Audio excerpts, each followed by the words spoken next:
নমস্কার জনগণ, আমি আছি একদম আমাদের বাড়ি, আমাদের গ্রাম সেখান থেকে। তো এটা হচ্ছে আমাদের খামার বা আমতলা বলা যায়। এটা আমাদের এখানে আম গাছ আছে অনেকগুলো, তার সাথে আছে এই যে আমার জেঠুদের নারকেল গাছ। আর এগুলো আমাদের আম গাছ। এই শিউলি গাছটা আমি অনেক দিন আগে বসিয়েছিলাম।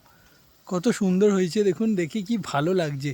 শিউলি ফুলও ফোটে। আর এই জবা গাছটাও বহু বছর আগে বসিয়েছি, প্রায় 15 বছর তো হয়েই গেছে, 15-20 বছর আগে বসানো এই জবা গাছটা এখন ফুল দেয়, এখনও ফুল দেয়। তো আমার হাতেই বসানো, এগুলো দেখতে আর অনেক দিন পর দেখলে আরও ভালো লাগে। আর এখানে তো নারকেল গাছ আছে। এখানে এই যে আমার দাদার একটা ট্রাক্টর, মানে খুড়তুতো দাদার, তার সাথে আছে এই ধানের গোলাটা। কে কে এরকম ধানের মড়াই বা গোলা দেখেছেন অবশ্যই কমেন্ট করবেন। আর যারা দেখেননি এরম মড়াই বা ধানের গোলা, তারা দেখে নিন। আর এতে আনুমানিক কত ধান আছে কেউ যদি বলতে পারেন অবশ্যই কমেন্ট করে জানাবেন। বেলা এখন খেয়ে দিয়ে আমি এই আমাদের এই জমিতে, মাঠ জমিতে এসেছি, একটু এখানটা ঘুরছি। যেহেতু এখন কর্মসূত্রে আমি শহরেই থাকি, তো এখানটা আমার ভীষণ ভালো লাগে। এই প্রকৃতি আর নিজের মাটি, এই ব্যাপারটা আমার ভীষণ ভালো লাগে, তাই আমি এটা ঘুরছি। ওই দেখুন একটা গোঁড়ে গেল, ওরে বাবারে, এই দেখুন কেমন চলে যাচ্ছে।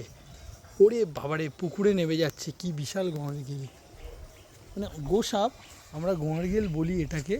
তো অনেকে অনেক রকম বলে। এই যে আমাদের পুকুরে পানা হয়েছে, তার মধ্যে কেমন যাচ্ছে দেখুন, কি ভয়ঙ্কর।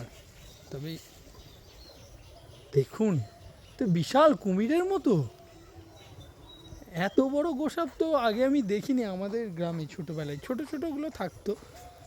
তো দেখলেন কেমন গোসাপ। আর এখানে গাছ,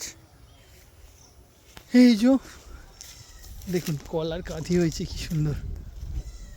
এবারে কলা এখান দিয়ে এখনও পুরুষ্ট হয়নি, পুরুষ্ট হলে পাকবে। আর এখানে দাদা অনেক রকম গাছ বসিয়েছে, যেহেতু অনেকটা ঘাস আমি দেখাতে পারছি না, তবু আমি এখান থেকে দেখিয়ে দিচ্ছি। জামরুল গাছ আছে, এখানে পেয়ারা গাছ আছে, আম গাছ আছে, একটা গাছ আছে, বিলেতি আমড়ার গাছ আছে, নর্মাল একটা আমড়ার গাছ আছে, আম গাছ আছে, আবার নারকেল গাছ আছে।